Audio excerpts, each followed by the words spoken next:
Right. So Jesus tells Peter, follow me. Peter says, what about him, Lord? Jesus replied, if I want him to remain alive until I return, what is that to you? As for you, follow me.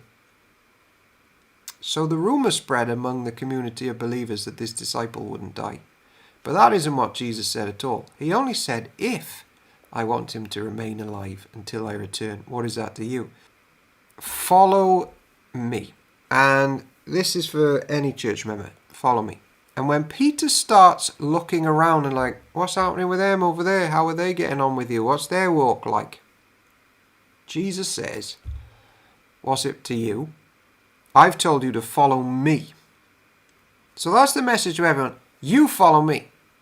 If you're a part of my church, just you do your bit to make sure church is Jesus-centered. You follow me.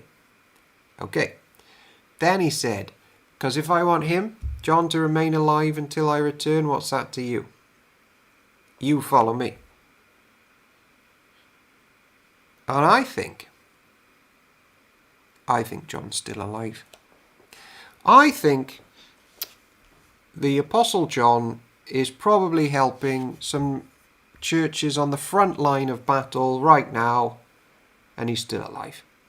And I even think, and here's where it gets even more interesting, I think if Peter would now just turn up and find John, he wouldn't even be bothered about what John's lived through, because Peter is still tasked with following Jesus.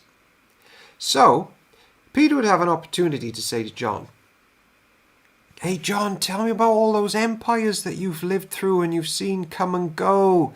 Oh, tell me about Constantinople and what happened there in the Crusades. Which side of the fence are you on there? Tell me all about it. Tell me about how Thomas spread the gospel in India and the church exploded out there in the East. Just tell me all that stuff. He wouldn't be asking any of that, because what's more value than even those thrilling conversations is you follow Jesus. No, yeah, but he's lived through the Middle Ages, which is the best part of world history. And then you get the miserable bits after that and the Enlightenment where it's all really dark and people throw Jesus out the window and the church goes to pot, and we'll blame all the German preachers for that. Peter would be like, oh, I'm not even going to ask him about what his views are on those things. I am busy following Jesus. That's so powerful to me. Don't bother with him and what he's going to go through. I'm going to keep him alive. Maybe he's even a member at Park End Church now, going under another name. But what's more important than even finding that out is that you follow Jesus. And I know you're thinking, but John's literally just said he didn't mean he was going to keep him alive. That's what you'd say if you didn't want to get rumbled and you wanted to go undercover through world history. You're going to say, he didn't necessarily say he was going to keep me alive, did he? He just could. That's what you'd say if you're like an amazing church member who doesn't want any glory for yourself. And the fact that we don't know where he is just shows what a guy he is.